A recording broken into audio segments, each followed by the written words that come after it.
Bonsoir à tout le monde. Salut, la CIA, tout ça. Enfin bref, non, c'est très intéressant. Va le voir, le truc de Candace. Donc elle a dépassé tout ce qui était Brigitte, etc. Ah bah là, c'est Jean-Michel. Qu'est-ce qu'il a fait enfin, Jean-Michel, Brigitte, quand il était aux États-Unis, qu'est-ce qu'il a fait Donc, je sais pas, t'as vu tous les derniers podcasts J'ai vu le dernier, là, qui est assez balèze. Oui, voilà. Tu aurais quoi encore, la CIA, les services derrière ça parlait pas de CIA, mais ça parlait d'une expérience que ce qu'elle pense être comme Jean-Michel Trogneux aurait fait aux États-Unis, qui c'est lié à une expérience, de contrôle mental. Du MK Ultra, quoi. L'expérience de Stanford avec les prisonniers et les matons. Voilà. Exactement, l'expérience de Stanford. Avec les prisonniers tout. Non, là, ça devient encore plus intéressant. J'espère qu'elle est bien protégée, cette Candace. C'était la meilleure amie de Charlie Kirk. Mais bon, apparemment, notre cher Raphaël va en parler. C'était sa meilleure amie, Je te parlais du Népal. Oui, le Népal, parce que là, apparemment, la jeunesse a pris d'assaut... Ils s'en sont pris à tous les hommes politiques. C'est dans le zapping, si vous voulez, on peut lancer le zapping. On ne spoil pas, on peut lancer. Si, on va en parler, mais... Non, mais t'as raison. Vas-y, Raphaël, autant en débattre après. Hein. Donc on lance sans transition le zapping et on se retrouve tout de suite en plateau, si ça te va, Raphaël. Parfait. Eh bien, allez, c'est parti. Donc, allez, 6 minutes 34, on revient juste après, les amis, en plateau. Les armes changent de main. L'armée libanaise poursuit l'opération entamée la semaine dernière. Roquettes, munitions et grenades sont peu à peu récupérées. Le Fatah applique ainsi l'accord signé au printemps dernier entre Joseph Aoun et Mahmoud Abbas. Ces armes constituent un fardeau pour nos camps. Elles nous ont placés dans une situation difficile et dangereuse. Aujourd'hui, cette collecte des armes est un gage et un geste de confiance des Palestiniens pour la reprise d'un dialogue sérieux avec les Libanais. Le Hamas, de son côté, refuse pour l'instant de franchir le pas. Le mouvement estime que les conditions ne sont pas réunies et réclame des garanties de peur de revivre les mêmes scénarios qu'autrefois. La question n'est pas seulement liée à la sécurité et aux armes. Il y a aussi les droits humains, civils et sociaux. Il ne s'agit pas d'un compromis, mais il est nécessaire que ces mesures soient accompagnées d'une certaine positivité envers les droits du peuple palestinien.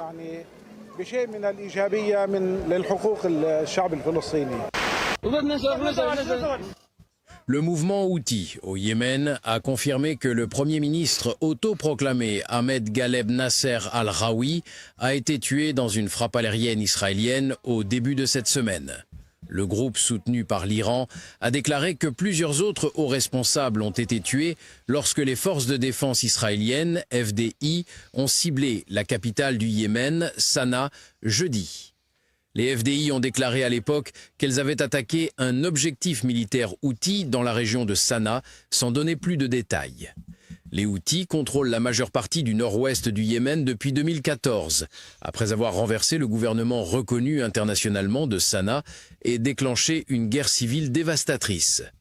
Les Houthis ont déclaré que Raoui avait été tué avec plusieurs ministres Houthis, bien qu'il n'ait pas mentionné les autres. L'Espagne renforce ses sanctions contre Israël. Madrid annonce 9 mesures pour tenter, je cite, de mettre fin au génocide à Gaza. Pedro Sánchez, le Premier ministre, déclare qu'il veut placer son pays du bon côté de l'histoire. On retrouve en direct de Barcelone notre correspondant Henri Delaguérie. Bonsoir Henri. Quelles sont donc les grandes mesures que va prendre l'Espagne contre Israël ? Alors parmi ces mesures, il y a l'embargo total sur les armes à Israël. Les pétroliers à destination de l'armée israélienne ne pourront plus faire escale dans des ports espagnols. Les avions qui transportent du matériel militaire pour l'armée israélienne ne pourront pas survoler l'espace aérien espagnol. Et puis toutes les personnes qui participent, je cite, directement au génocide à Gaza ne pourront pas entrer sur le territoire espagnol. Enfin, autre mesure parmi d'autres, le boycott de tous les produits en provenance des colonies et des territoires occupés par Israël en Cisjordanie. C'est la flottille pour Gaza. Ah oui, la nouvelle flottille de Tunis, de la Tunisie là. Pardon, c'était pas Tunis, je sais plus quel port. The vessel is on fire. Our vessel is on fire. Le premier bateau. We've been hit by what appears to be a drone. We've been hit by what appears to be a drone. We are on the flotilla vessel off the coast of Tunis. It was a massive explosion, a massive massive explosion. Just meters away, we've been hit by what appears to be a drone. Parlement mis à feu et manifestants à cran. La situation a dégénéré ce mardi à Katmandou au Népal lorsque les autorités ont voulu empêcher les protestataires de s'approcher. Malgré le couvre-feu, certains ont fini par incendier le bâtiment principal. Ce pays est le nôtre, celui de la génération Z. Tous les hommes politiques ont fui, ces politiques sont corrompus et ne travaillent pas. Nous avons besoin d'un jeune dirigeant, nous voulons le changement. Le temps des vieux dirigeants, c'est fini. Scène d'émeute. Quelques heures plus tôt, le Premier ministre Sharma Oli, chef du Parti communiste népalais, 60 ans de carrière, a annoncé sa démission dans une lettre au président transmise à la presse. Sa résidence privée avait été incendiée plus tôt, au lendemain de manifestations contre le blocage de réseaux sociaux, conformément à un arrêt de la Cour suprême de 2023. Afficher son soutien au Qatar, le président des Émirats arabes unis est en visite à Doha, au lendemain de la frappe israélienne sans précédent sur la capitale. Une attaque condamnée presque unanimement à travers le monde, qui marque une nouvelle escalade dans les tensions au Moyen-Orient. Le monde a-t-il besoin d'un message plus clair que celui-ci? Qui ferme la porte à la paix? La communauté internationale a-t-elle besoin d'un signal plus fort? Qui est le tyran dans cette région? Vous allez revenir aujourd'hui sur cet épisode qui est passé sous les radars, qui s'est passé donc en début de semaine, alors que Doha a été visé par l'État hébreu mardi soir. Eh bien, la veille, la Syrie a subi à peu près le même sort, elle aussi. On n'en avait pas parlé. Quelques heures après, il y a une rencontre importante qui s'est produite. Et je crois que c'est le cliché que vous avez sélectionné. On le voit et puis vous nous l'expliquez peut-être. Absolument. Donc on va voir cette image. Donc en fait, c'est une rencontre qui a eu lieu le 8 avant les frappes israéliennes en Syrie. Et c'est intéressant parce que la personne qu'on voit en treillis, donc c'est le chef de l'armée de l'air syrienne qui rencontre son homologue à Ankara et le chef d'état-major de l'armée turque. Donc on parle, le Syrien, il s'appelle Assem Houari, il rencontre son homologue Dia Oglu et le chef d'état-major des forces armées turques, le général Bayraktar Oglu à Ankara. On est le lundi 8. Quelques heures après, les frappes auront lieu, donc les frappes israéliennes. C'est important parce que ce chef de l'armée de l'air syrienne est très proche du président syrien Ahmed el-Shara et très peu de gens savent qu'il était à la tête de la force de drones pendant l'offensive d'HTS contre les forces de l'armée syrienne d'Assad en décembre dernier. Donc personnage clé de l'establishment militaire de l'actuel État syrien. Voilà, un zapping, c'est vrai que ça faisait quelques semaines qu'il n'y avait pas eu de NRA. 2, je crois. 3, 2. Ouais, oui, il y a 2 semaines. On avait fait le 29 août. Ouais. Exactement. Mais c'était assez Alors, grave. il s'est passé énormément de choses, même encore ces 2-3 derniers jours. Je voudrais juste, alors qu'on pense en mal par rapport à ses positions politiques ou en bien de Charlie Kirk, rendre quand même un hommage. Alors qui était-il déjà, pour ceux qui ne connaissaient pas? Moi, personnellement, il avait 31 ans, c'était un influenceur américain. On pourrait dire il a fondé les jeunesses trumpistes, entre guillemets. Okay. Je ne me rappelle plus le nom de son mouvement, mais... Turning Point USA. Exactement. Et moi, je l'ai connu. Pourquoi? C'était par Radio Modin, qui traduisait des vidéos de l'américain vers le français, notamment des vidéos qui m'intéressaient, c'était par rapport à Candace Owens. C'est comme ça que j'ai découvert Candace Owens. C'est via Radio Modin. Je ne sais pas si vous connaissez. Bon, bref, peu importe. Non. Et donc, c'est vrai qu'il y avait ces débats sur les campus où ils étaient tous les deux côte à côte. D'accord. Candace Owens avec Charlie Kirk. Et d'ailleurs, elle a fait une vidéo hommage de 20 minutes qu'elle a publiée il y a moins de 24 heures. Voilà, c'est que il était aussi connu et influent que ça. C'était vraiment quelqu'un de... Ouais. Ah ouais, il est très proche de la famille Trump, de tout le monde. Il a inspiré des millions de personnes. Il a touché des millions de personnes. Sur TikTok, c'était l'influenceur numéro 1 de son parti, en tout cas. Et donc là, il était quoi, en meeting, c'est ça? Quand il s'est fait assassiner, c'était quoi? Il faisait un discours? Ça. Alors, il faisait la tournée de l'université. Alors là, je ne sais plus où il était exactement. Si quelqu'un a l'info. Mais en tout cas, les vidéos que j'avais vues beaucoup de lui, c'est qu'il était très courageux avec Candace Owens. C'est ce que je trouve. Et qu'on partage ou pas leurs idées. Ils allaient aux rencontres des étudiants dans plein d'universités. Ils ont fait ça pendant 2 ans. Hein. Et lui, il a continué à le faire après. Et il disait prouvez-moi que j'ai tort. Prove me I'm wrong. Un truc comme ça, je parle pas Prove bien. Prove me wrong. Voilà, excusez-moi. Et donc, c'était très intéressant, parce que même quand il y avait un Antifa ou je ne sais quoi qui venait et qui LGBTQ+, vous savez, je ne suis pas un homme, mais qui vous dit que je suis blanc, qui vient et qui est agressif, lui il disait, mais donnez-lui le micro. Bon, t'insultes personne, etc. Mais il était ouvert au débat. Exactement, y compris avec les plus durs. Le meilleur débatteur, un des meilleurs débatteurs des États-Unis. Okay. Et donc Candace Owens a fait une vidéo tout à fait très touchante, parce que elle le considère comme c'est son frère. C'est comme si tu perdais un des seuls collaborateurs authentiques, vraiment, avec qui tu peux tout partager, avec qui tu peux discuter de tous les sujets, avec qui, tu vois. Et ils ont quand même, pendant 2 ans, ils ont été ensemble, elle les raconte et tout dans sa vidéo. Ils ont été dans une centaine d'endroits, à dormir parfois dans des hôtels un petit peu miteux, où t'entends tout ce qui se dit à la chambre à côté. Voilà, enfin, ils ont. Et enfin, c'est vraiment très touchant cette vidéo. Ouais. Et donc, bref, je vais mettre un extrait dans l'enregistrement que je vais faire demain. On va commenter, parce que moi je ne connais pas beaucoup Charlie Kirk, mais demain j'interviewe Jean-Michel Vernochet, qui est un grand journaliste, qui a travaillé dans une première vie pour le Figaro, mais qui est devenu, on va dire, journaliste alternatif. Il a un âge très respectable. Et on va parler bien sûr de ce qui fait malheureusement l'actualité, c'est Israël contre le monde, à part peut-être les États-Unis qui restent le dernier allié, ce qui est toute la complexité du mandat Trump. Bref. Ouais. À part cela, donc, je pense bien qu'on va faire une introduction sur Charlie Kirk. Mais juste pour savoir par rapport à... Attends, vas-y, Lazare. Je mettrai, excuse-moi, pour conclure là-dessus, je mettrai un extrait que j'aurai sous-titré en français de l'hommage de Candace Owens, notamment quand elle parle d'Israël, pour faire le lien après avec l'interview. Mais justement... Et donc ça va s'appeler, excusez-moi, je fais la pub, c'est Carte sur table. Oui. Voilà. Parce qu'on va prochaine émission qu'on lance dans quelques jours sur Nexus. Restez connectés. Voilà. C'est quand ? Super. C'est quand ? C'est une bonne question. Enregistré demain et diffusé lundi. Voilà. Ah.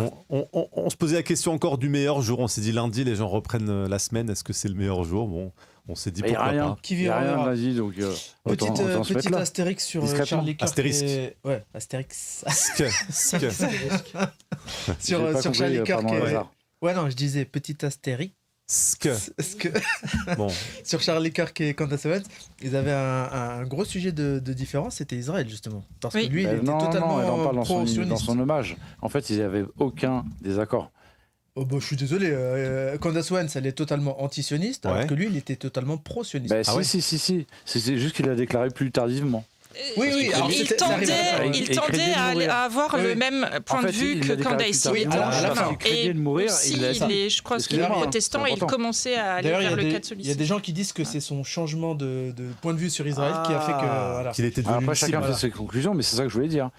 Il l'a dit plus tardivement, notamment parce qu'il craignait de mourir s'il le disait. Parce que récemment, il a fait pas mal de critiques sur Israël.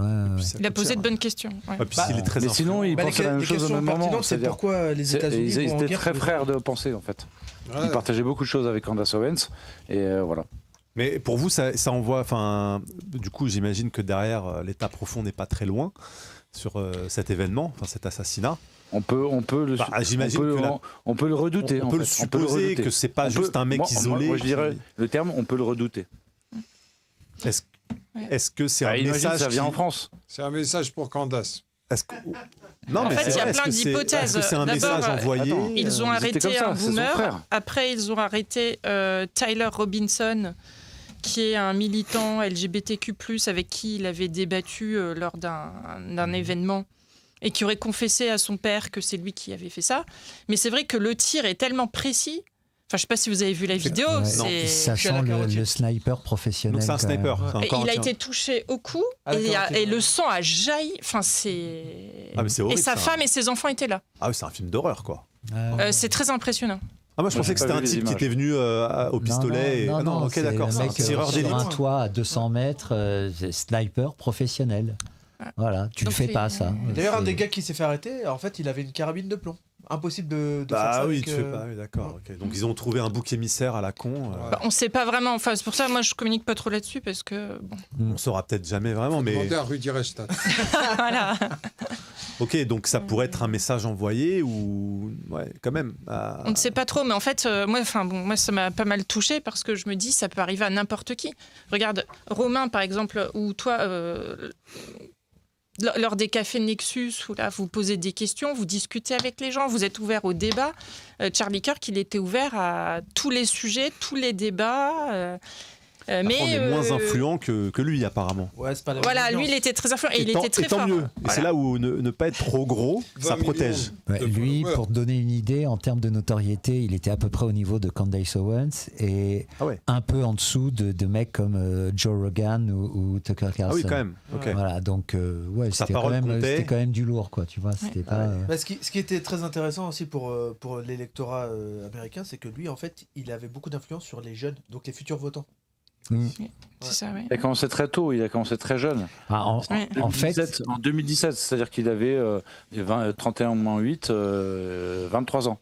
C'était la figure de la lutte contre le marxisme culturel dans les universités américaines. Voilà. Ok. Je comprends. Et apparemment, il avait une rigueur de travail apparemment phénoménale. C'est ce dont témoigne Candace Owens. Il avait un plan. Tu vois, lui s'est dit, il a créé sa boîte, il avait un plan, il voulait arriver à être partout dans le monde, hyper influent, il allait faire ça.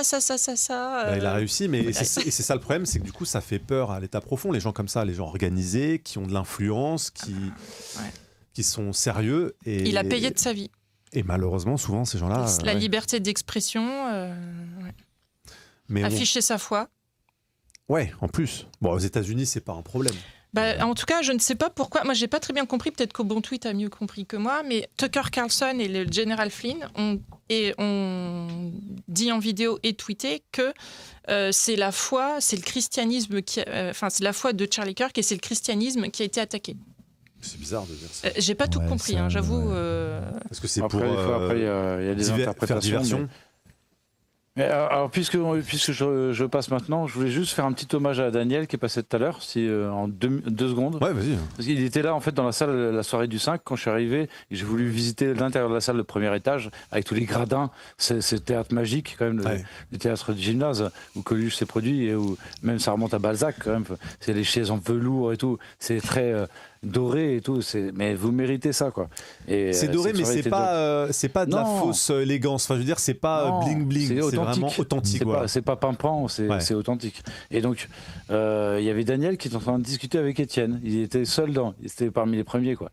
Et donc, je suis arrivé les voir et c'est 2 personnes vraiment très gentilles, quoi. Et donc, merci pour cette soirée du 5, c'est ça que je voulais dire. Et donc, il y avait Farid. Il me semble que pour ton épisode avec Étienne, mais je peux me tromper, peu m'importe, mais que tu m'avais demandé le numéro d'Étienne, je l'avais filé, et que c'était comme ça que ça s'était fait aussi le lien avec Étienne, parce que tu l'avais déjà rencontré. Qui a la paternité. Non. Mais non, mais moi j'ai eu l'habitude d'être le pont, le pasteur, le battleur, comme on dit, notamment pour Nexus à plusieurs occasions. Ah oui, je suis super content. Il m'a filé le numéro. Tu m'as passé le numéro. Mais c'est Daniel qui m'a mis en relation. Exactement. Comme ça, les 2 sont vrais. C'est pas pour me péter. Comme quoi, les passerelles sont importantes. Après, elles créent. C'est un bonheur, en fait, parce qu'il faut faire nombre et il faut faire lien. Et quand on a la chance de faire lien, quel que soit le niveau, c'est hyper important. Le réseau. Et rien ne nous appartient. Aucun numéro de téléphone ne m'appartient. Ça sert à rien de se valoriser pour ça, mais c'est juste pour illustrer que c'est important de faire lien, de faire le pont, autant que faire nombre. Exactement. Faire nombre, c'est au niveau national et international. Pour faire lien, c'est au niveau local. Exactement. C'est hyper important les 2. Il ne faut pas les opposer, en fait, je pense. C'est pour ça qu'il faut venir au Café Nexus le 27 septembre et à l'Agora des Livres le 15 novembre. C'est vrai, 15 novembre, même lieu. 14 rue de Pâté. On fera des speed dating. Ça va se finir comme ça. Tu viens, on se présente les uns aux autres et puis ça se fait tout seul. C'est du citoyen dating. Non, c'est bien. Et donc, il disait faire nombre parce que c'est important, parce que on ose dire nous à une époque où c'est trop je. Et on nous individualise, on nous atomise, diviser pour mieux régner. Et le résultat, c'est que dans beaucoup de mouvements de soi-disant de cause commune, on n'ose plus trop dire nous, on n'ose plus trouver de porte-parole parce qu'on s'est fait trop enfler par le passé. Et donc, bref, il faut garder espoir. Et c'est important. Donc, oser dire nous, c'est ce que j'avais noté sur mon petit papier. L'importance de la constituante, vite fait, c'est qu'il y a les pouvoirs législatifs, exécutifs et judiciaires qui sont nommés et qui sont séparés, en tout cas au moins en théorie. Et qu'en fait, ce que montrent les ateliers constituants organisés par Étienne Chouard et d'autres, c'est qu'il y a systématiquement qui que ce soit autour de la table, que ce soit des boulangers, des paysans, des agriculteurs, je veux dire, des intellectuels ou n'importe quoi, à chaque fois, il y a le 4e et le 5e pouvoir qui sont nommés d'importance, c'est le pouvoir médiatique et le pouvoir financier, et qui doivent eux aussi être nommés et séparés des 3 premiers, et l'un de l'autre surtout. Et si on arrive à ça, déjà, ce serait la meilleure des constitutions. Et ce qui est marrant, c'est que ça revient à chaque fois. Ouais. Quel que soit le pool de participants, quoi. Quelle que soit leur qualité, conditions ou autre. Peu importe l'orientation, bien sûr, parce que c'est un peu une évidence. Parce que c'est une évidence. Les gens, ils font plus confiance ni dans le politique, ni dans le pouvoir médiatique. Mais, malheureusement, on écoute encore en masse les masses médias et on vote encore relativement massivement. Donc, on est quand même un peu complice. Mais de plus en plus, on le fait à reculons pour aller voter ou avec un œil plus ou moins averti pour les masses médias. Donc, c'est quand même bien. C'est vrai, c'est vrai. Mais les gens font confiance à Nexus. Sans savoir qui sont les intervenants, vous êtes tous venus. Bravo. C'est vrai, tous. on a fait la moitié des invités, des intervenants étaient secrètes. Bon, les gens sont venus. Je pense tout le monde a fait confiance à tout le monde. C'était une question de confiance, ouais. Oui. Et même les intervenants sont venus sans savoir trop qu'est-ce qui allait se passer. Au début, moi, quand je me suis assis dans le public, je tombe sur qui ? À côté de moi, il y avait Lucien Cerise, Pierre Hillard. Bon. Ouais. Quand vous parliez des gens ceux qui m'ont donné envie de faire ce métier en 2012, il y avait bien sûr Étienne Chouard, il y avait Marie-Monique Robin, qui a fait beaucoup de documentaires sur l'écologie, mais qui a fait aussi deux livres reportages, un sur les armées secrètes de l'OTAN, avec les attentats en Allemagne et en Italie, les réseaux Stay Behind. Elle a fait un truc là-dessus. Elle a fait aussi un truc sur l'armée française d'Algérie, qui a formé des dictatures en Amérique du Sud. Attends, meuf, c'est une madame, quoi, vraiment.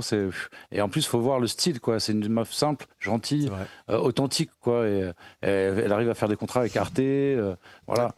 Je vous raconterai pas comment ça s'est fait, la rencontre avec le cercle, parce que on n'a pas le temps là, mais c'est une femme très gentille, quoi. Voilà, vraiment le cœur sur la main. On aurait dû l'inviter, le 5. Mais grave. Je la connais pas. Et c'est vrai, mais il y en aura d'autres, peut-être des soirées comme ça. Pour les 30 ans. Et puis il y a Pierre Hillard, il a fait des conférences, Asselineau a fait des conférences, il y en a plein qui ont fait des conférences qui nous ont quand même éveillés sur certains sujets, quoi.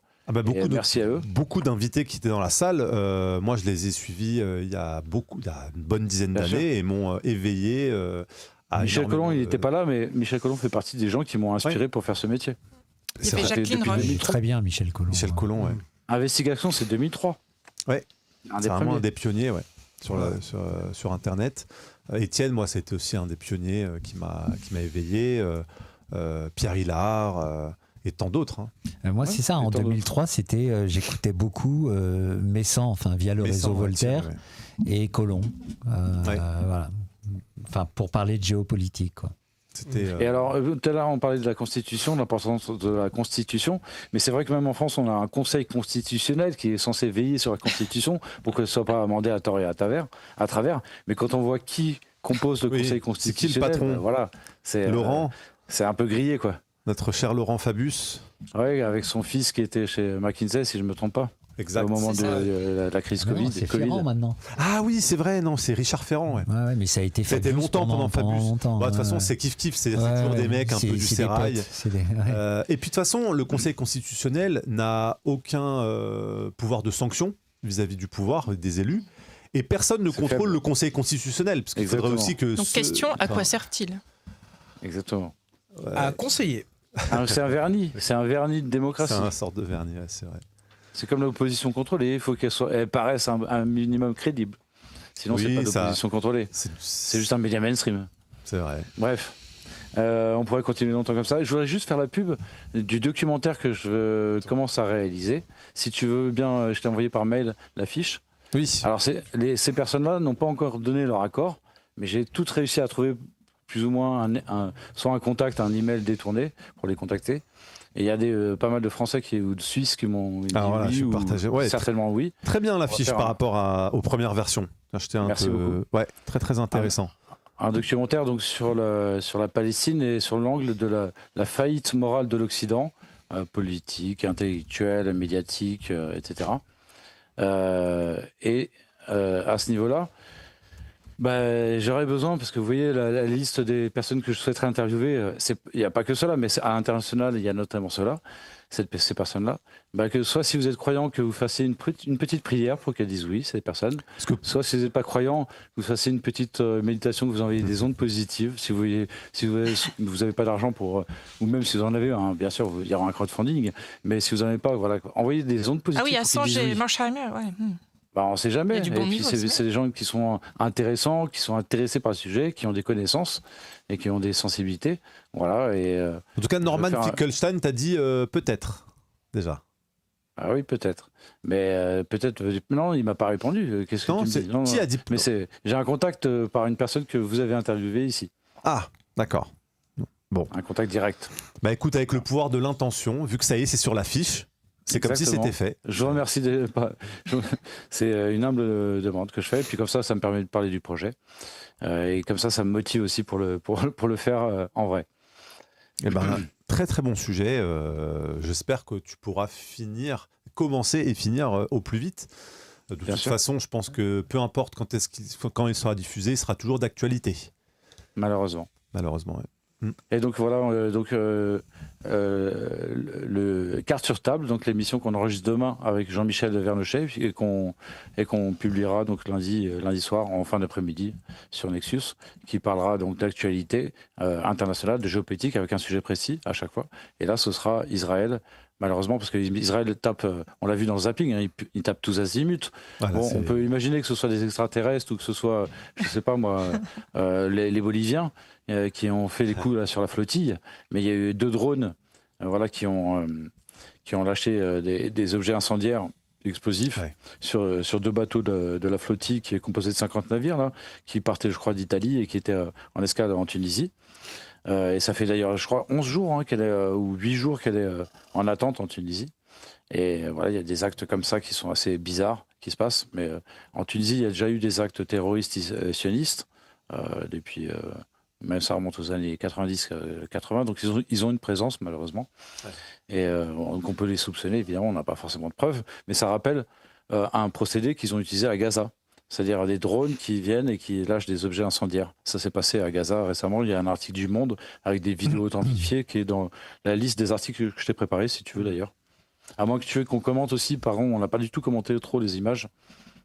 Oui, c'est vrai que suite à cette petite revue de presse internationale déjà, toi Victor, qu'est-ce que tu en penses de toute cette actualité géopolitique? Est-ce qu'il y a une actualité qui te semble plus importante que l'autre? On a l'impression qu'on est toujours dans cette même ambiance toutes les 2 semaines en semaine. Ouais, alors moi le truc c'est que si tu veux prendre un peu de recul, tu as quand même une petite impression que le monde est un peu en train de basculer, on assiste en gros au dernier soubresaut de l'Occident et notamment de l'Europe, qui est en train de s'effondrer comme peut-être jamais dans son histoire, puisque l'Europe a régné sur le monde depuis quasiment le début, et là je crois qu'on est en train d'assister à la fin, et non seulement la fin, mais avec des pays qui se sont fait coloniser pendant des siècles, et qui vont pas verser la moindre larmichette sur le destin de l'Europe, qui en plus de ça est en train de se tirer des rafales de mitraillettes dans le pied entre le wokisme, l'immigration délirante voulue par Soros, la décarbonation des économies, ce qui est une folie, cette volonté de continuer la guerre en Ukraine, etc. Enfin, dès que c'est pourri, ils sont dedans, quoi. C'est un truc de dingue. Voilà. Et tu penses que c'est un changement de quoi Il y a un changement de paradigme. De l'Occident vers le pôle Asie, Russie, les BRICS, quoi, finalement. Ouais, carrément, c'est la bascule du monde, comme dit Caroline Terros. C'est la bascule du monde, comme disent plein d'analystes géopolitiques, effectivement. C'est les BRICS notamment, c'est plein de choses. C'est ce qu'on appelle aussi le Sud global. Exactement, c'est le Sud global. En Afrique, il y a des gens comme Kemi Seba et Nathalie Yamb et d'autres qui ont conscientisé les masses, en tout cas notamment les intellectuels, la jeunesse et certains militaires. Et il y a eu tout un tas de coups d'État, mais pas que. Au Sénégal, ça s'est passé par les urnes. Enfin bref, excuse-moi, au bon tweet. Non, mais c'est ça. Mais en fait, tu as donc une nouvelle impulsion qui semble être donnée par Chine, Inde, Russie, qui ont qui donnent l'impression en tout cas d'avoir envie juste de commercer. Voilà. Et puis tu as tout le Sud global qui se fait mené par le dollar en fait depuis Bretton Woods. Parce que le dollar, en fait, c'était une espèce d'amortisseur de l'inflation américaine. Oui. Donc, qui payons l'inflation. Voilà, donc c'était déversé sur tous ces pays-là qui ont vécu comme des merdes. Voilà, et là, on leur propose des collaborations. Donc, je ne sais pas ce que ça va donner, mais enfin, moi, si j'étais, je ne sais pas, moi, le Laos, le Sénégal, le machin, j'aurais plutôt envie d'aller voir du côté des BRICS, plutôt du côté d'un Occident qui a passé une bonne partie de son temps à piller les richesses. Et à enfler tout le monde. Et à enfler tout le monde. Voilà. Avec la duplicité en plus, c'est ça qui est. Voilà, mention spéciale pour les Anglais que j'aime beaucoup par ailleurs, enfin le peuple anglais, mais le pouvoir anglais, c'est. Voilà. La perfide Albion. Voilà, exactement. Oui. Bref, voilà, donc c'est divisé pour mieux régner, ils sont maîtres là-dedans. Et c'est passionnant ce qu'on est en train de vivre parce que ça n'arrive pas, des changements de paradigme à ce point-là, ça arrive rarement. Donc on a la chance d'assister à ça. Alors ça picote un peu de temps en temps, mais bon, en même temps, on va tous mourir à un moment. Donc profitons du spectacle parce que moi je le trouve assez passionnant. Ouais, dans les livres d'histoire, ce sera un gros paragraphe. Ouais. Alors, cette histoire. Puisqu'on a la chance d'avoir un bon tweet, si tu veux bien, Marc, j'aimerais bien qu'on passe rapidement les articles que j'ai préparés et qu'il nous les commente en une phrase, 2 phrases, 3 phrases. Allez, je reprends tes sources à partir du premier. En mode sniper. En mode sniper. On part du premier, c'est ça, le monde nucléaire iranien. Allez, je partage mon écran, j'ai tout blanc. Alors, nucléaire iranien, la France, le Royaume-Uni et l'Allemagne déclenchent le mécanisme pour réimposer les sanctions de l'ONU. D'accord. Alors, l'Iran, je me suis un peu intéressé au truc. Déjà, c'est un peuple passionnant. C'est le berceau du zoroastrisme, qui est une religion, enfin, quand on s'y intéresse, qui est absolument dingue. L'Iran n'a jamais attaqué personne. C'est vrai. Jamais. Ça fait 30 ans qu'on nous explique qu'ils sont en train de développer la bombe atomique et ça fait 30 ans qu'ils sont... Depuis 30 ans, c'est dans 6 mois. Voilà, à 2 semaines de l'avoir. Et puis l'Iran est devenu l'ennemi public numéro 1 à partir du moment où Mossadegh, en 1953, a nationalisé le pétrole qui était avant exploité par les Anglais. Voilà. Donc, moi, de toute manière, quand on me désigne un ennemi, j'ai une sympathie naturelle pour lui. Voilà.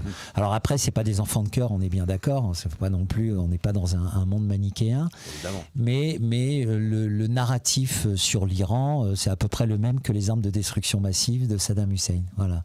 C'est vrai. C'est important de brancher un écran. Génial. Merci au bon tweet. Tu fais à peu près l'analyse que je fais. Enfin, je vais pas dire que je suis aussi bon que toi, mais j'ai besoin de moins travailler ce soir parce que tu fais l'analyse que j'aimerais faire. Il est simple, efficace, perspicace. Voilà, c'est top. Tu fais de la radio, toi. Ah, mais surtout, ce qui est marrant par rapport au nucléaire iranien, c'est que là, tu as Israël, en l'espace de quelques jours, ils ont bombardé la Syrie.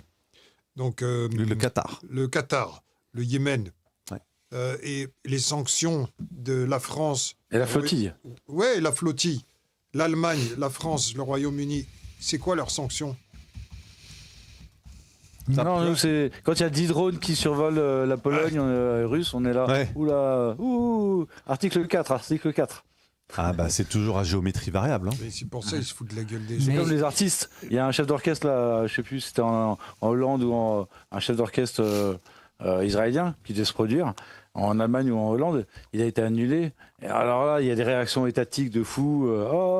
Alors que quand c'est des groupes entiers comme le Bolchoï ou d'autres de grands renoms russes qui ont été annulés, alors que Poutine, quoi qu'on en pense, en termes de crime de guerre, je pense que c'est 1/100 de ce qu'a fait Netanyahou. Franchement, c'est même sans parti pris. Hein, quand on regarde le nombre de civils morts. C'est vrai que factuellement, il y a eu plus d'enfants et de civils tués à Gaza, sans comparaison. Et puis Poutine, il n'est pas en train d'attaquer 6 pays, quoi. Ouais. Non, mais c'est sûr. C'est vrai que factuellement, c'est pour ça que je te dis qu'en fait, l'hypocrisie depuis le début. Ouais, excuse-moi, j'ai tendance à m'éloigner du micro. C'est de l'hypocrisie. Mais non, mais ça, c'est quand même un grand classique du monde occidental. Hein. Je te rappelle quand même qu'une fois, c'était Madeleine Albright qui disait que ça posait zéro problème qu'il y ait eu 500 000 enfants morts en Irak pour des armes de destruction massive qu'on n'a jamais trouvées quand même. Donc voilà, donc c'est cette espèce de deux poids, deux mesures absolument délirant. Et quand j'essaie de faire comprendre ça à des potes normistes, ils me disent non, des tarés... t'es la pute à Poutine, enfin ce genre de on leur a mis dans le crâne que les gentils c'était les Américains. Donc tu peux tu sais, les Américains avec Hollywood, ils ont réussi à nous faire croire que c'est grâce à eux qu'on a gagné la guerre contre Hitler, contre les nazis, alors qu'il y a eu 21 millions de morts du côté des soviétiques. Ça, on le dit pas souvent. Non, mais carrément. Non, mais attends, ça va même plus. Moi, quand j'étais petit, j'étais persuadé que les enculés c'était les Indiens. Ouais, c'est vrai qu'on nous les présente toujours comme des méchants, mais pareil, c'est vrai, quand tu regardes un peu les trucs de gamins, quand on regardait les Indiens méchants qui attaquent les gentils blancs, alors qu'en fait, ils se sont fait exterminer 80 millions de morts. Les Indiens pour les Américains, c'est comme les Palestiniens pour les Israéliens. Souvent, je pense à cette comparaison. On n'en parle jamais, mais le pouvoir de l'image est tellement puissant. L'image et les mots. L'image, les mots, ouais. Et malheureusement, qui contrôlent l'image, contrôlent les esprits, et ils ont eu cette force et cette intelligence machiavélique avec Hollywood et puis tout l'arsenal derrière de leurs services et de leurs finances qui a pu abreuver le monde de leur contenu et de leur propagande. D'où l'intérêt du film Hollywood, il y a 2500 acteurs et réalisateurs et autres qui sont en train de prendre position contre Israël. Mieux tard que jamais. J'en parle justement dans les articles, si tu veux me mettre l'article suivant. Le suivant. Donc, les États-Unis refusent l'octroi de visa à des responsables palestiniens avant l'Assemblée générale de l'ONU. Ok. Donc, sympa. Ça, c'est un problème, effectivement, dont on discute beaucoup de pays puissants, et pas que dans les BRICS et dans le Sud global. C'est que c'est quand même un problème que tous les organes de l'ONU se situent soit à New York, soit à Genève, soit aux Pays-Bas. C'est-à-dire qu'à un moment donné, ou à Paris, pour l'UNESCO, c'est-à-dire que c'est que des pays occidentaux. Et il n'y a aucun siège en Amérique du Sud, en Afrique, en Asie. Et ça, bien sûr, il y a un côté symbolique, mais là, il y a quand même un côté pratico-pratique. C'est-à-dire que les États-Unis, comme avec le dollar, ils surjouent de leur pouvoir et ils refusent l'octroi de visa à des responsables palestiniens avant l'AG de l'ONU. Ce qui n'arriverait quand même pas à Genève, en Suisse, même si la neutralité en Suisse a malheureusement pris un coup avec la guerre en Ukraine. Voilà ce que je voulais dire. Parlons au bon Twitch, je t'ai fait le commentaire à ta place. Non, mais tant mieux, parce que j'avais pas grand-chose à dire là-dessus, à part des choses extrêmement complotistes. Donc, je sais pas si c'est forcément une bonne idée, quoi. Voilà. En tout cas, il y a des discussions pour qu'il y ait un successeur à l'ONU, qui sera, comme il y a eu un changement entre la SDN et l'ONU. Et voilà, parce que en fait, il y a tellement de choses à réformer, à changer, que une réforme simple de l'ONU ne pourrait peut-être pas suffire, parce que rien que pour aboutir à cette réforme selon les statuts de l'ONU, ça marcherait pas. Donc je pense que ce qui va être fait, c'est un autre organisme. C'est peut-être ça la prochaine manière de régler les différends, avec une autre banque mondiale, un autre FMI. C'est peut-être ça qui fera concurrence. Qui est préparé. Ça veut pas dire que ces pays-là vont se retirer de l'ONU. Mais ces pays-là n'interdiront pas non plus aux Occidentaux de venir dans leurs instances, mais il faudra respecter les règles de leur instance. Voilà ce qui va changer. Parce qu'on a parlé de Fitcher ce soir, mais les Chinois, ça fait belle lurette qu'ils ont créé leur propre agence de notation, et ainsi de suite. C'est-à-dire que je ne sais pas, mais j'imagine que les Russes et les Brésiliens ont leur propre agence de notation également, ou sont sur le plan non, mais quelle est cette idée de devoir dépendre d'agences de notation?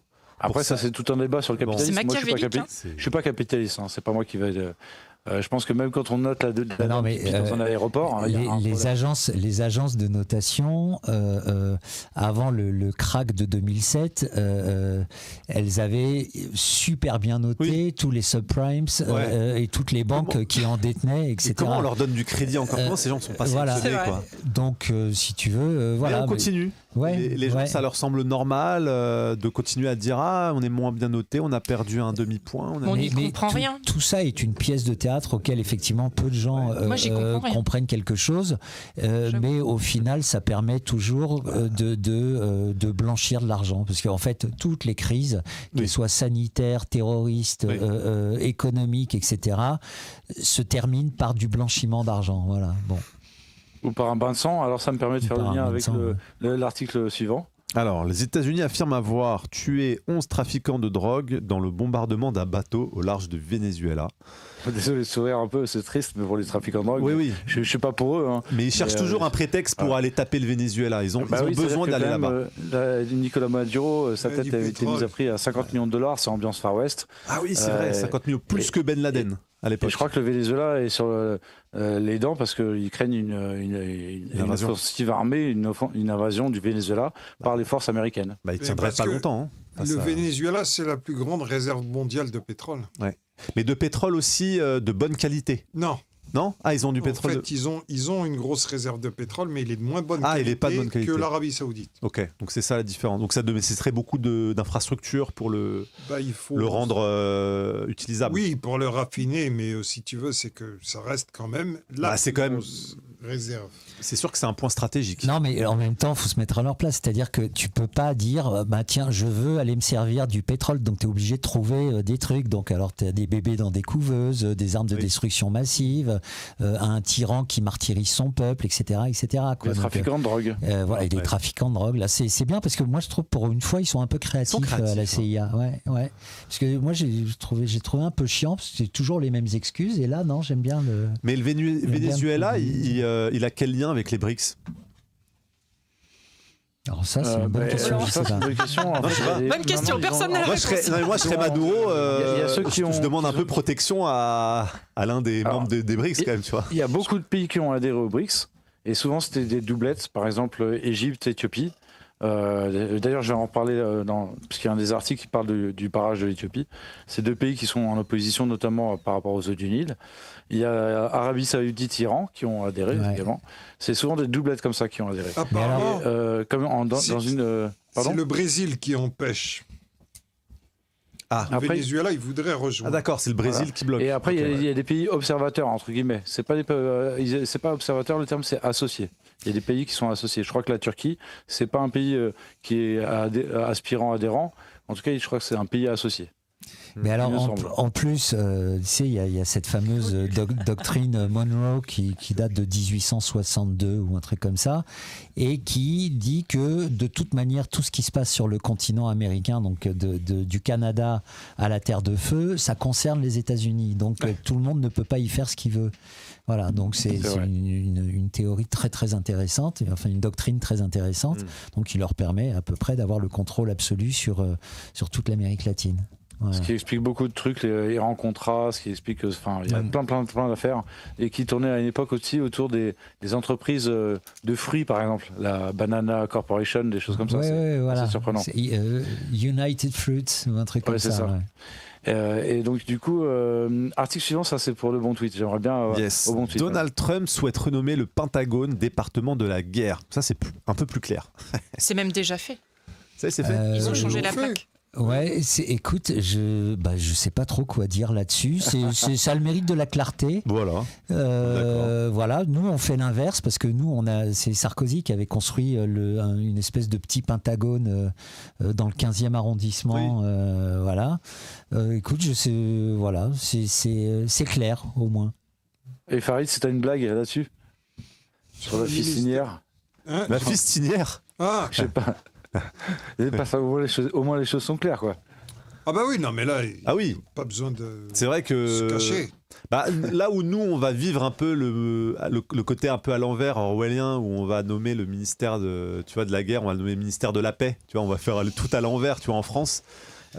Ministère des fake news, ça va être ministère de la vérité. Enfin, tu vois, quand t'as les mecs qui vont te mettre des bons points sur les fausses nouvelles en te disant que c'est estampillé, on va dire, débunké contre les fake news. En fait, aux États-Unis, au moins, ils disent la vérité. Bon, ils sont cash. Ils sont cash. La vérité. C'est beaucoup moins dangereux qu'un Macron qui te fait croire que c'est blanc alors que c'est noir. Bah, c'est ça. Bah alors, en fait, moi, pour tout dire, je suis très, j'ai un comportement très schizophrène avec les États-Unis. C'est de temps en temps, j'écoute Alexis Cossette, voilà, qui te donne une lecture, voilà. Après, j'écoute des mecs qui t'expliquent que non, en fait, Trump, c'est aussi un enculé comme tous les autres, etc. Et non, mais voilà, et c'est assez intéressant de voilà. Et puis moi, après, je suis un peu comme toi, je sais plus sur quel pied danser parce que ça souffle le chaud et le froid. Trump, entre le sauveur ou le mec, on va dire, tenu par l'état profond, on ne sait plus parfois, est-ce qu'il y a un peu de vrai, un peu de faux. Ce qui est intéressant, je dois être la seule pro-Trump ici. Non, j'ai pas dit que j'étais contre. Non, mais c'est pas grave. Moi, ce que je pense, c'est que c'est. Il devait m'exprimer un petit peu. C'est que pour moi, la situation est extrêmement complexe. Bon, enfin, je pense que voilà, quand tu es président des États-Unis, avec tous les lobbies, tout le monde qui essaye de t'influencer, essayer d'avoir les bonnes informations, la vérité. Ne pas se faire assassiner. Ne pas se faire assassiner. Je pense que voilà, déjà, c'est pas très simple. Mais par rapport à tout ce qu'il y a eu avant et Kamala et tout le reste, il me semble qu'on peut quand même voir un certain nombre d'actions positives, ce que fait Kennedy et ce que font d'autres. Il y a des avancées qui me semblent. On va dans le bon sens quand même. C'est mieux que sous Biden, d'un certain point de vue. C'est pas rapide, c'est pas simple, mais il y a quand même pour moi, il y a des choses positives sur lesquelles on peut ce que fait Kennedy, que c'est déjà pas mal. ce que fait Kennedy à la santé semble très très intéressant quand même. Donc à remettre en question les vaccins, déjà c'est pas mal. À remettre en question les agreements de la FDA, etc., etc. Donc ça c'est intéressant. Et ça n'a jamais été fait. Et c'est courageux parce qu'il essaie aussi de ne pas se faire buter. Il s'est mis toute sa famille à dos, etc. Ouais. Bon. En Floride, disons, le gouverneur, il a carrément abrogé tous les vaccins obligatoires, notamment pour les enfants. Il y a des choses énormes. Les chemtrails, il y a des tas d'États qui en ont parlé, qui les ont bannis, interdits. Bon, voilà. Moi, je pense que c'est déjà mieux qu'avant. Il raisonne en termes d'électeurs, j'allais dire. S'ils partent du principe que les anti-vax, ça représente tant de pourcents dans les électeurs, Trump, il va dire, vas-y, je prends Kennedy. Oui, il y a aussi un calcul. C'est-à-dire qu'il faut regarder les choses au niveau global. C'est pour ça que moi, je dis souvent, il faut enquêter à charge et à décharge. Publier à charge et à décharge. Moi, par exemple, par rapport à Charlie Kirk, c'était pas mal d'éloges ou de gens qui montraient des choses que le grand public n'a pas vues, qui étaient plutôt quand même à décharge, enfin, dans le sens, on va dire, à l'actif de Charlie Kirk, et d'autres qui carrément limite l'insultaient, mais disaient on n'a pas le droit de le tuer. Par exemple, Nicolas Cazot, que je suis beaucoup, qui est sur des différents sujets, qui est très très très intéressant, notamment sur les questions de genre, des changements de sexe, et notamment sur les questions d'environnement. C'est quelqu'un de très exigeant. Et par contre, il était très très anti-Charlie Kirk. Bon, il disait des choses dans son poste, certaines que j'ignorais, bien sûr, peut-être en exagérant un peu, avec un verbiage que j'aimerais pas entendre, alors que le cadavre est encore chaud. Mais c'est comme Olivier Moukouna, qui est un gars avec qui j'ai collaboré, qui est un proche de Michel Colomb, un journaliste belge. Bon, il n'était pas du tout pro-Charlie Kirk, il a fait un poste, voilà. Dont je ne partage pas forcément l'essentiel, mais c'est toujours intéressant d'écouter à charge et à décharge. Je veux dire, l'honnêteté intellectuelle, elle a cette exigence, je pense. Et c'est grave de tuer quelqu'un avec qui on n'est pas d'accord. Enfin, je veux dire, on ne va jamais s'en sortir. Toute l'humanité va périr. C'est comme si on se réjouissait ou que Rudi Reichstadt il se fasse buter. Non, Rudi Reichstadt, il est utile. On peut faire plein de blagues grâce à lui. Et Trump, c'est une certaine oligarchie, c'est ça que je veux dire. C'est peut-être pas l'oligarchie classique, mais c'est quand même une certaine oligarchie. Le mec, il est quand même milliardaire. Alors certes, il Il y a des trucs pour la santé où il a nommé Kennedy, on peut s'en réjouir. Mais par rapport à ce qu'il fait par rapport à Israël, il n'y a pas vraiment pas de quoi se réjouir. Et je pense qu'Israël, toutes les causes sont importantes, mais une constitution à l'échelle d'un pays, on a bien compris que c'était ultra important. Parce que plein de choses en dépendent. Mais et la paix dans le monde, et je pense que la Palestine, le sort de la Palestine, c'est tout à fait crucial. C'est un nœud gordial, c'est Nexus, tu vois, c'est le nœud de la planète, c'est quand même ce qui se passe. Nexus, le nœud de la planète? Non, parce que pas encore. Non. Parce que Nexus, ça veut dire lien entre là en latin. Donc ça veut dire nœud aussi. Mais non, mais après c'est vrai que à la décharge, c'est vrai qu'à mon avis, ça paraît compliqué pour un Trump de mener combat sur tous les fronts et de s'opposer à Israël, de s'opposer à tout l'État profond pharmaceutique. Il faut y aller par étapes.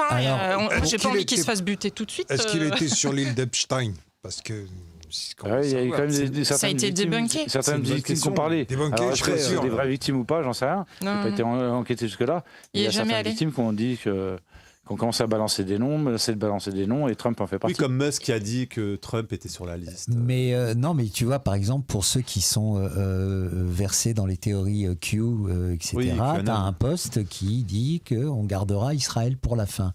Je ne sais pas ce que ça veut dire. Ah oui. Donc c'est une stratégie. Alors on laisse crever tous les Palestiniens quand il n'y en aura plus. Maintenant, on va s'en occuper. Tu sais, des fois, le truc de Q...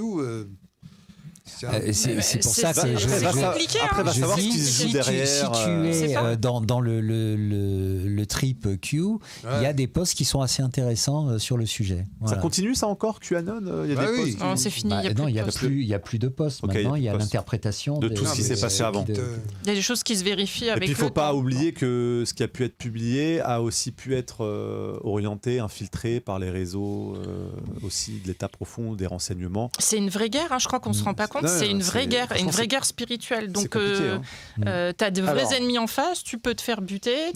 Donc, tu es obligé de dire tu souffles le chaud, le froid, machin. Bien malin, celui qui pense pouvoir faire mieux. S'il avait le pouvoir aux États-Unis, moi, je ne sais pas ce que je ferais. Ah, mais moi non plus. Article suivant. Alors, on a parlé d'Hollywood tout à l'heure. Alors, article suivant de Télérama, Javier Bardem, Emma Stone, Camélia Jordana, 2500 personnalités du cinéma annoncent le boycott d'institutions israéliennes. Bon, un peu mieux vaut tard que jamais, mais en tout cas, ça reste toujours courageux à quiconque de pouvoir s'y opposer, même si c'est... Mais j'ai pas compris, Camélia Jordana? Je sais pas pourquoi elle se met là-dedans. Charlotte Lebon, Camélia Jordana, Eric Cantona ont rejoint l'accord de professionnels de l'industrie du cinéma engagés à ne plus travailler avec les festivals. Ça a été lancé à Hollywood. Au départ, il y avait 1500 personnes à Hollywood, et là, c'est en train de devenir mondial. Enfin, mondial. En tout cas, occidental. Comme si l'Occident cherchait à se racheter une morale. Un certain nombre d'intellectuels de l'Occident cherchent à se racheter une bonne conscience, un peu comme la veille de la libération en 1945, quoi. Ouais. Sachant que Hollywood va pas très bien. Moi, apparemment, Beverly Hills, etc., c'est en train de se vider un peu et les gens se barrent au Texas, voire même en France. Moi, je connais un producteur américain qui est parti et qui vit en France maintenant. Ah bon, c'est mieux la France que... Écoute, manifestement pour lui, je crois qu'il n'a pas trop de soucis de fric. Mais voilà, mais apparemment Hollywood est en train de se vider, quoi. C'est comment dire, les heures de gloire semblent passer. Voilà. Article suivant. Alors, article suivant, sans transition, on passe en Côte d'Ivoire. Élection en Côte d'Ivoire, Alassane Ouattara en position de force après l'exclusion définitive de ses principaux rivaux. Ça, c'est la démocratie selon Ouattara, quoi. Simple. Et selon la France. Ouais, voilà. Ouais, mais c'est un des derniers bastions français en Afrique. Oui, franco-américain maintenant avec Ouattara. Voilà, et donc, on apprend dans l'article que Laurent Gbagbo, l'ancien président qui a été arrêté par Sarkozy, est traduit illégalement devant la CPI et enfermé pendant 8 ans en préventive avant d'être innocenté, et malgré qu'il ait été innocenté, ils l'ont gardé pendant 1 an en semi-captivité. C'est du jamais vu dans les annales juridiques, y compris internationales. Ça ressemble un peu à ce qu'on avait fait à Milosevic. Voilà, enfin c'est bien dans les méthodes. Et en plus, il avait été déclaré perdant face à Ouattara, Gbagbo, alors qu'il était gagnant des élections, et que selon le Conseil constitutionnel, les voix auraient dû être recomptées. Mais ça n'a pas été le cas, parce que la France et un certain nombre de puissances occidentales ont forcé de reconnaître Ouattara vainqueur, alors qu'il y avait eu des violences pendant le scrutin. C'est documenté d'ailleurs notamment par Roland Dumas et Maître Vergès, feu Maître Vergès, et qui ont fait le taf. Et qu'est-ce que je vais dire d'autre ? Il y a aussi Charles Nana qui a écrit un super bouquin sur le sujet, entre autres, qui s'appelle Côte d'Ivoire, le coup d'État.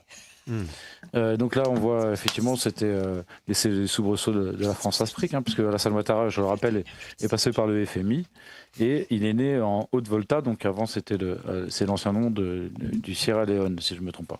Et il est franc-maçon. Du Burkina Faso. Burkina Faso, ouais. Excuse-moi, merci. Et puis les francs-maçons aussi. Toujours là, eux. Ouais, l'équerre et le compas. Ouais, c'est des mathématiciens. Article suivant. Article suivant.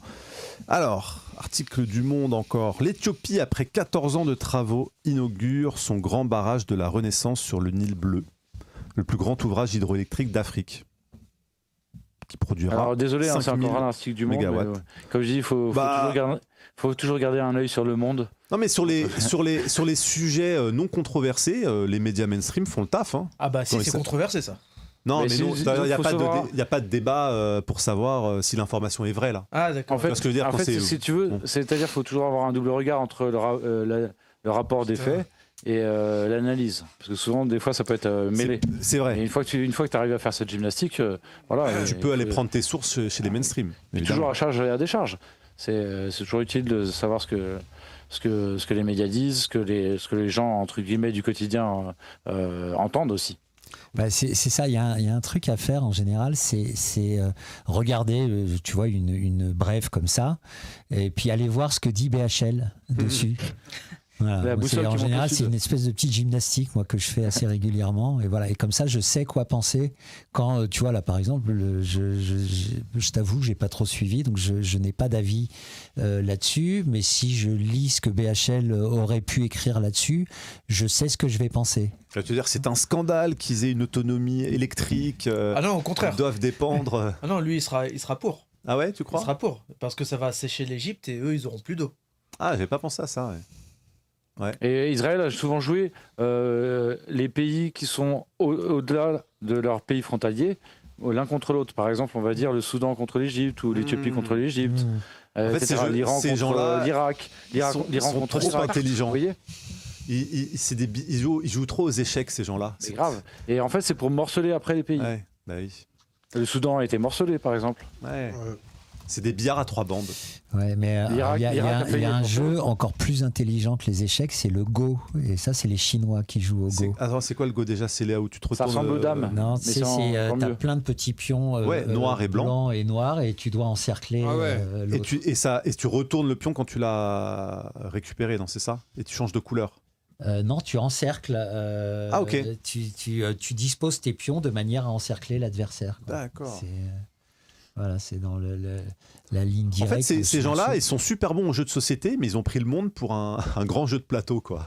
Ouais. C'était pas Risque. Ouais, c'est comme Risque. Mais les Chinois sont très ça forts pose des aussi. questions, ce barrage. C'est que le Nil Bleu, c'est le principal affluent du Nil. Et l'Égypte dépend énormément du Nil pour son agriculture. Et donc, à la fois l'Égypte, mais même le Soudan sont très inquiets.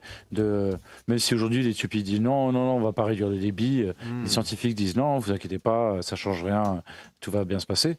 En fait, on ne sait pas comment l'eau peut être éventuellement, entre guillemets, dégradée au niveau des nutriments, enfin, quand des planctons, j'en sais rien. Et surtout, évidemment que ça peut être utilisé en cas de crise comme un robinet qu'on coupe ou qu'on ferme, qu'on alimente ou qu'on ferme. Donc évidemment, c'est un moyen de pression supplémentaire pour l'Éthiopie vis-à-vis de l'Égypte. Oui. En dehors d'accords régionaux qui, même eux, même s'il y avait des accords, quelles seront les garanties des accords ? Surtout avec l'exemple de l'Occident qui ne respecte pas sa parole et qui ne respecte pas les accords internationaux. Vu comme ça, l'information, elle prend une autre tournure.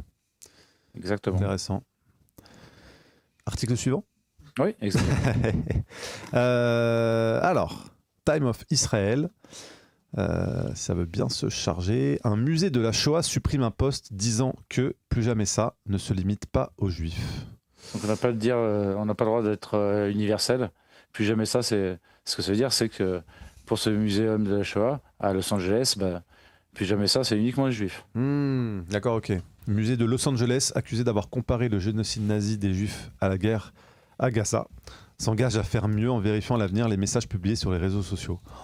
Ah, là, ça devient grotesque. D'ailleurs, il y a même quelqu'un, je ne sais plus qui exactement, il faudra vérifier, qui a dit que le mot génocide ne devrait être utilisé que pour la Shoah. C'est la députée française de Renaissance, qui est la députée française des Français de l'étranger. Voilà. Elle a fait ça en partenariat avec Aurore Berger. Caroline Yadan. Ouais. Le problème, c'est que ces gens-là ne se rendent pas compte, c'est qu'ils fabriquent eux-mêmes l'antisémitisme de demain. Parce que... ils ne s'en rendent pas compte. Ou alors un peu. Théodore Herzl, dans un de ses livres, parlait d'antisémitisme. Il disait que eux, leurs projectionnistes, avaient besoin du bon antisémite. Bah oui. Il y a une vidéo qui tourne sur. Il y a un réalisateur en Israël, il cite la phrase à des passants, il leur dit qui a écrit ça. Et les Israéliens répondent Hitler. Non, c'est Théodore Herzl. Comme quoi. Comme on disait tout à l'heure, il faut toujours un ennemi fabriqué. C'est comme ceux qui font des tags anti-juifs et on découvre une fois sur 3, une fois sur 5, je sais pas quelle est la proportion, mais qu'en fait le tag soi-disant antisémite, c'était l'habitant juif de l'immeuble qui voulait déménager ou j'en sais rien. Il y a eu l'histoire du rabbin qui avait simulé sa fausse agression. En France. Il y en a eu plein comme ça. Il y en a eu plusieurs, ouais. Il y en a eu plusieurs. Ou une personne dans les transports. Mais par contre, l'émotion un acte antisémite, ça fait la une des journaux pendant 3 jours, alors que quand il y a le démenti, il fait une petite ligne en dessous. Après enquête, avec les vidéosurveillances, où on voit la personne sur les vidéosurveillances et tout, c'est grillé, quoi.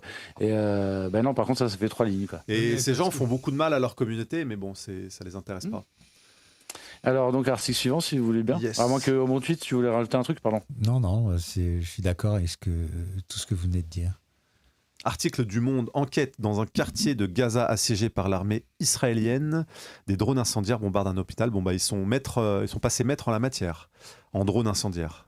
Alors, tu peux lire le chapeau aussi, s'il te plaît ? De nombreuses vidéos authentifiées par Le Monde révèlent que des drones quadricoptères ont largué des projectiles incendiaires sur des ambulances et des tentes de déplacés dans une zone de la ville de Gaza ciblée par l'armée israélienne. C'est pas très c'est pas très fair-play, et c'est tout ce qu'on disait, nous, les complotistes, depuis le début. Et que là, les médias mainstream, comme si ils ouvraient les yeux, quoi, un peu tardivement. Mais mieux tard que jamais, mais bon, voilà, il faut le noter quand même. Et ce procédé-là d'objets incendiaires, c'est la même chose qui a été utilisé sur la flottille pour Gaza. Exact. Ça fait froid dans le dos. C'est très important de noter les similitudes de procédés, comme ce qui peut se faire en Syrie par les groupes djihadistes et par l'armée israélienne à Gaza, ou même ce qui se passe aussi en Cisjordanie pour le nettoyage ethnique soft, entre guillemets. Parce que là, à Gaza, c'est le génocide dur, et à Gaza, en Cisjordanie, c'est le... je suis désolé, je fais de l'humour, mais c'est de l'humour cynique, quoi. C'est le nettoyage ethnique, soft, entre guillemets, parce qu'il y a quand même des morts, il y a du vol de bétail, il y a des arrachages d'oliviers, enfin, c'est un drame absolu. Dont on parle moins que Gaza. Oui, c'est vrai. Bon, je vais essayer de terminer sur une note plus joyeuse, entre guillemets. T'inquiète, Farid, il est là après. Voilà. Et donc il y a 2 articles, c'est pas beaucoup plus joyeux, mais c'est pour ouvrir par rapport à la géopolitique. Alors, article de 20 minutes. Intelligence artificielle. L'Albanie nomme un ministre gênant, c'est pas vrai. Nomme un ministre généré par IA. Il va être responsable des appels d'offres ou je sais pas quoi. Il va gérer tous les marchés publics. Je comprends pas. Le nom du ministre virtuel est Diela, qui signifie soleil en albanais, a déclaré le Premier ministre en présentant son nouveau gouvernement. Attends, lui c'est lui le. Septembre, non, lui c'est le Premier ministre. Il a un peu une tête d'IA. Je sais pas. Certainement, je sais pas. Non mais attends, donc en gros ils ont ça c'est le Premier ministre, je crois. Ah ouais, ça c'est pas une IA, ça. Ça c'est le Premier ministre albanais Edi Rama. Mais ils vont peut-être faire une tête plus ou moins. Mais c'est pas ça, il va pas être chargé, enfin le truc là va pas être chargé de gérer les marchés publics pour lutter contre la corruption. Voilà, c'est ça. Les appels d'offres publics seront exempts de corruption à 100%. Ouais. Sauf si c'est la personne qui gère l'IA ceux qui ont généré le code avec les backdoors. C'est comme ChatGPT. C'est du 100%. ChatGPT, tu l'interroges sur un truc, il te donne d'abord la réponse mainstream, et puis tu lui dis attends, arrête de te foutre de ma gueule, et puis tu lui donnes des arguments, il dit ah, très bonne remarque. Et là, il te balance des nouveaux trucs. Mais quand bien même il se serait totalement efficace à 100%, ça resterait pas moins dangereux et inquiétant, parce que un monde qui serait organisé par l'IA, même qui se tromperait jamais, me ferait plus flipper qu'un monde où il y aurait de la corruption générée par les humains, parce que là on rentre dans un tunnel un peu bizarre. Il y a plein de films qui parlent de ça. iRobot. Donc là, parce que là c'est la réalité, je vous ai préparé un autre article en rappel, parce que c'est passé il n'y a pas si longtemps que ça, le temps passe vite, c'était il y a 8 ans si je ne me trompe pas. L'autre article qui est juste en dessous, c'est le dernier. Alors le dernier. C'était l'étape d'avant. En fait, il procède par étapes pour nous comment dire, conditionner pour nous préparer. Oui, t'as raison, mais c'est ça. Hein. Alors, article de Novetic. En Arabie Saoudite, un robot humanoïde a plus de droits qu'une femme. Pour la première fois au monde, un pays donne la citoyenneté à un robot. Ah oui, je crois d'ailleurs qu'en plus, ils ont, en Arabie Saoudite, ils ont mis des policiers humanoïdes. Non, à Dubaï, je crois que c'était à Dubaï, je sais plus. Bon, et en Corée, ou je sais plus où, en Arabie Saoudite, il y a eu un présentateur de JT qui était effectivement, je sais plus si c'était un IA ou un robot. Pardon ? C'était un robot, je crois. Au-delà, cette annonce crée la polémique car Sophia, donc ce robot, elle ne porte pas le voile intégral. Oui, et ne semble pas être sous la tutelle d'un homme. Bah oui, non mais là ça devient. C'est grave. Ça devient absurde, quoi. C'est scandaleux, franchement. Hein. Mettez-lui le voile, purée. Bah oui. Ça pourrait dire qu'ils y vont par étapes vers leur projet transhumaniste. Je vais aller dans le point de l'Arabie Saoudite sur ce côté-là. Si tu lui mets le voile, c'est que tu lui reconnais le statut de femme d'être humain. Or, c'est pas un être humain. Mais alors ne lui donne pas un prénom d'être humain. Non, mais Adama. Appelle-la XW comme Musk a nommé son enfant. Oui, non, mais tu vois si vraiment on veut aller dans les détails, je comprends. Voilà. Ouais, mais il n'a pas plus de droits qu'une femme puisque ce n'est pas une femme. Ouais, non, mais sur ce point de vue-là, ça reste encore compréhensible, mais c'est flippant, ouais. C'est vrai que du coup, on voit que ce monde transhumaniste, peu importe les conflits, peu importe les régions du monde, commence un peu à s'installer. C'est-à-dire qu'en France, on flippe à juste titre avec les nouveaux blindés de la gendarmerie, là, les trucs Centaure. Là. Il y a un mème sur Facebook où tu vois un blindé Centaure, là, et en dessous, tu vois un véhicule de Mad Max.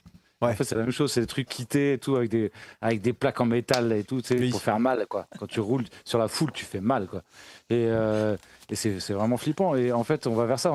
Et le pire, ce sera peut-être les drones. C'est-à-dire que même ceux à la campagne qui sont pourtant pour l'instant relativement tranquilles, vu le nombre de gendarmes. Tu fais comment face à un essaim de drones ? Avec les drones, ils vont bien nous quadriller et bien nous faire chier. Ils commencent déjà avec les satellites. Ou etc. Face à un CRS robot. Tu fais quoi demain si tu veux parlementer ? Tu mets un miroir. Ah, tu parlementes pas, hein ? Non, mais on va être amené à regretter les CRS tarés qui foncent sur la foule, mais qui sont encore des êtres humains, même si on ne peut pas trop parlementer avec eux quand ils chargent. Mais face à des machines, c'est vraiment zéro négociation possible, quoi. C'est pour ça que Kenny Arcana disait on est la dernière génération à pouvoir tout changer. Ouais.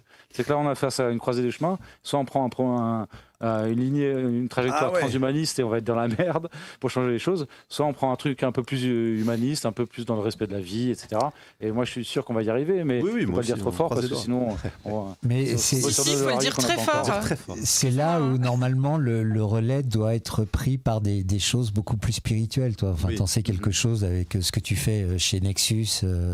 Voilà, mais je pense qu'il y a moyen d'échapper à ça d'une manière ou d'une autre. Ça, c'est vrai. Voilà, c'est pour ça, par exemple, tous les intervenants à la soirée allaient dans ce sens-là. C'était le but. Voilà, merci. Que Nexus avait placé sous le signe de l'espoir. De l'espoir, c'est vrai. Voilà. Exactement. Terminons avec l'espoir. Et donc, c'est tellement n'importe quoi que justement, enfin, moi, je suis vraiment dans le trip de profiter du spectacle parce que c'est exceptionnel ce qu'on est en train de vivre. De ce point de vue-là, et voilà. Et puis, de toute façon, selon moi, ça peut pas tenir. Et puis, je ne sais plus qui m'avait parlé aussi il faut penser à toute l'infrastructure numérique, hardware et software qu'il faut derrière pour gérer tout le transhumanisme. Ils sont pas encore très prêts, les mecs. Hein. en termes de logistique, d'infrastructure et de bugs. Je pense qu'on est encore très très loin de ce Big Brother qui pourrait tout gérer de manière centrale. Et non, mais moi je crois vraiment que vibrer haut est très important. Et voilà. En fait, qu'est-ce qu'on risque, quoi? Au pire, on meurt, quoi. Bon, voilà, c'est pas non plus. Voilà, on va tous y passer à un moment, etc. Donc vraiment, faut profiter du truc parce que et c'est en profitant que à mon avis, que tu trouves des ressources insoupçonnées. Voilà. J'aurais dû te faire monter sur la scène le 5 septembre. Bah écoute, la prochaine fois. Pour les 50 ans, je prépare un petit truc. C'est un petit truc rapide. Ça marche. Non, mais c'est vrai que la meilleure réponse, c'est la réponse spirituelle. Et positive. La révolution, elle sera d'abord spirituelle avant d'être. Non, mais parce que c'est ça, en fait, le transhumanisme est l'antithèse de l'humain, quoi. Et on a fait beaucoup de choses pour. Alors moi, enfin voilà, quoi. Ça va très loin, des textes ésotériques, etc., où tu apprends, enfin, si tu y crois évidemment, plein de choses extrêmement intéressantes sur la manière dont on a été coupé de certaines ressources qu'on peut avoir. Voilà. C'est vrai. Le combat est spirituel. Pour rebondir juste par rapport à ce que tu disais juste avant, je suis à 100% d'accord aussi. C'est que l'important, c'est pas comment on meurt, mais c'est comment on vit. Exactement. Voilà. On s'en fout en fait dans l'absolu de mourir. L'important, c'est de rester assez aligné. Voilà. Puis ils craignent les gens qui ont une certaine spiritualité. Ouais. Évidemment, puisque nous créons la réalité avec nos pensées et nos émotions. D'où le projet, je voulais en parler tout à l'heure, le programme Mockingbird de la CIA, de programme mental. Avec nos pensées négatives, nos émotions négatives, on crée une réalité pourrie. Donc c'est hyper important et c'est pour ça, vraiment Marc, c'était super le 5 septembre. On a eu plein de pensées et d'émotions positives et ça c'est vraiment crucial. C'est l'essentiel. Un bel égrégore. C'est ça, question d'égrégore. Et c'est là on recommence quand tu veux. Ah, j'aimerais bien. C'est hyper important l'égrégore. Moi je vais vous laisser parce que j'ai envie que Farid puisse faire sa chronique, j'ai envie de me marrer aussi. Merci à toi. Merci Raphaël. Merci Raphaël. On te retrouve la semaine prochaine, bien évidemment. Avec toi au bon tweet. À bientôt. Moi aussi. À bientôt. Bonne soirée.